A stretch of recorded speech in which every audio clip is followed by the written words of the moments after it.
What's going on, arm wrestling world? We have a big match, or a couple of big matches this weekend. But in today's video, we are going to be focusing specifically on one of the biggest talking points, which is Todd Hutchings, the Side Pressure King, against Michael Todd. Now, this match is interesting for a number of reasons. First of all, Todd Hutchings, he's on a rise. He's on a rise in such a fashion that we are all very excited about where he's going in the sport. For a long time, Todd Hutchings was seen as one of the all-time greats of simply the middleweight category. Where there was not really a time where Todd Hutchings was considered an overall all-time great.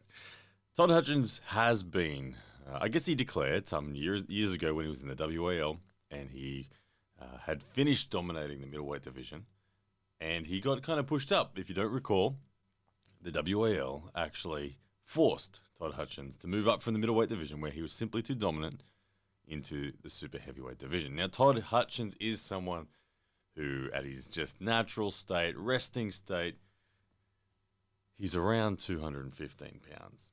Now, Todd, as the bigger version, the man who is pursuing the super heavyweight division, he comes in, I think, around the 240.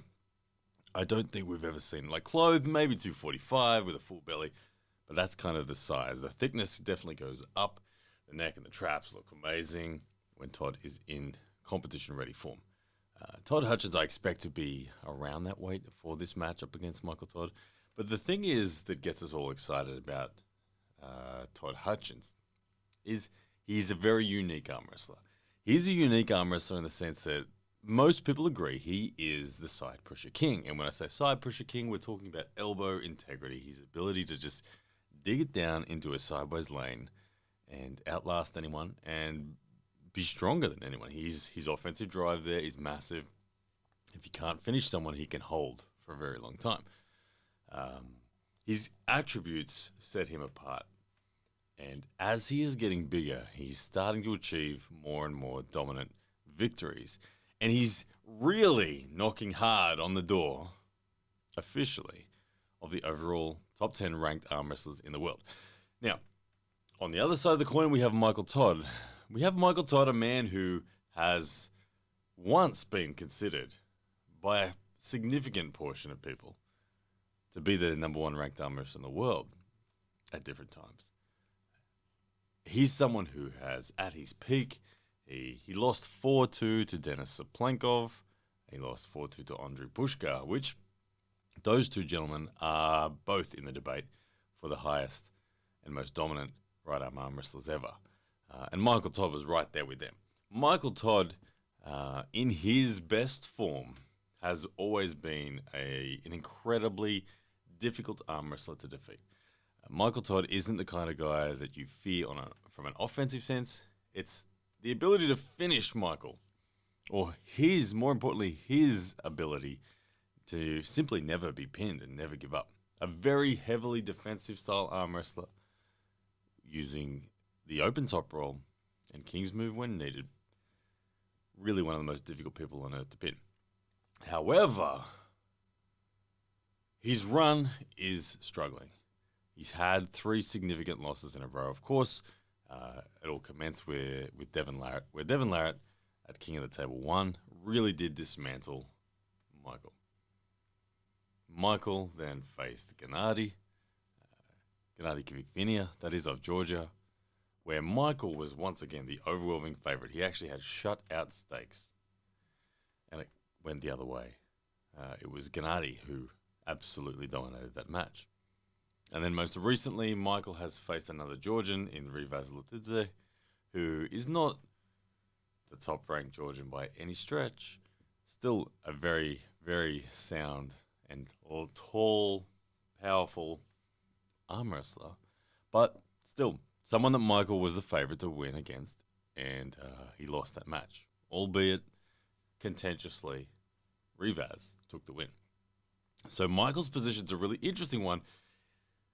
I gotta speak openly and genuinely here what I think and feel about this match, because I want to first of all say, look, I'm friends. I'm friends with Michael. I'm friends with Rebecca. I really empathize with what those guys are chasing, what their grind is like in their their work and in their training.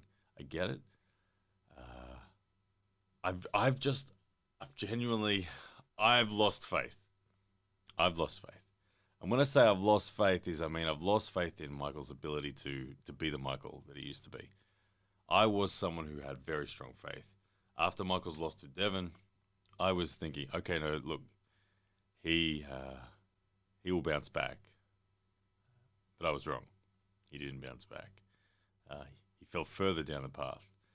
Michael has looked to reinvent himself. Michael has looked to go back to what worked. Michael has been seen to try to change his style, but then has taken more losses and has repeatedly declared that he's going back to what always worked.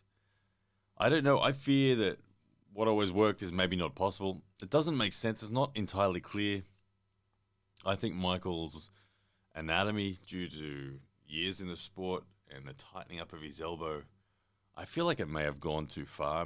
The shortening may be so significant now that just the geometry of the positions that he gets to, his pronation is more vulnerable before he gains the height. I feel like he used to gain more height before pronating. I'm not sure which Michael turns up. Look, let me just quickly say that if the Michael that faced Saplankov or the Michael that faced Pushkar turned up, I actually don't think this is even a close match. I would say that Michael beats this Todd Hutchings convincingly. However, as we've just said, things have changed. For me, this match is a big match because it has a lot of significant implications on not only the world ranking, but also the North American ranking. Now, Todd Hutchings is on a tear. It's undeniable he's on a tear. He's dispatching of opponents with ease. His most significant one, his recent one, Irakli Zarakashvili, who of course we just saw defeat Marcio Barboza very dominantly. It was Todd Hutchings who utterly defeated Irakli in a dominant fashion. 3-0, no worries at all. Didn't matter whether he had his wrist or not. Todd Hutchings was in control. His side pressure, relentless. Now he's on that tear. He's going for the number one rank in the world very shortly. He'll be facing Evgeny Prudnik. When I say number one rank in the world, I'm talking at the 110 kilo class. He'll be facing Evgeny Prudnik. The winner of that will be considered, for the time being, at least the interim, number one rank in the world at that weight. Of course, there is John Brzenk and Kitagalion Garboyev facing as well, who's coming. The winner of that match will then take on the winner of the Prudnik-Hutchins match. But as it stands right now, Prudnik and Hutchins both have a higher regard. The winner of that match likely considered the number one rank in the world at 110 kilos. So Todd Hutchings is really rising fast. He's rising fast. He's hungry. If you listen to his words, if you watch him speak, he will talk about coming for the number one rank overall in the North American region. That sits at the moment with Devin Larratt and Dave Chafee. Traditionally, it then went to, like, for sure, people like Michael Todd, yeah, John Brzenk, yeah, Jerry Cadaret. Todd Hutchings wants those ranks, and he's making all the right moves to get it. Beating Michael Todd will put Todd Hutchings at number 3, in my opinion, if that happens, behind only Devin and Dave. There are a lot of considerations going on. Obviously, you've got people like Corey West. Corey West, although he just lost to Alex Kadecha at King of the Table 4, there were signs, there were things there that really held him up. Now, why am I talking about Corey West? Because Corey West is the student of Michael Todd and somewhat the understudy. Now, Michael and Corey, they don't pull each other, not in competition. They train together all the time. They know each other back to front. I think Michael will still say he has Corey's measure. I think Corey will still politely say Michael has his measure as well. But we don't know that. The reason I bring it up is Corey just pulled Kadecha, who is ranked somewhere 4 through to 7 on the world ranks on any given day. And Corey West looked phenomenal. Even though Kadecha won the match, Corey West still looked phenomenal. Really in control of the early rounds. Despite losing the match, he looked phenomenal. Is Corey ranked above Michael? We don't know. in some people's opinions, it's starting to be that way. I know that Michael is a very passionate man, and he does take it to heart. And I know he'll take everything to heart that I'm saying right now. But I have lost faith in his ability. I haven't lost faith in his drive. I haven't lost faith in his attitude. I know he wants it. I know he works hard. But I have lost faith in his ability to execute to the level that he wants to. This match for me will be interesting. The winner of this match, I think, will be ranked number... Look, number 3. If Todd Hutchings wins this, he's number 3 in the USA. If Michael Todd wins this, it shows that he's back and has to be considered decent at that pointy end. There's a lot riding on this for Michael. This is a must-win match.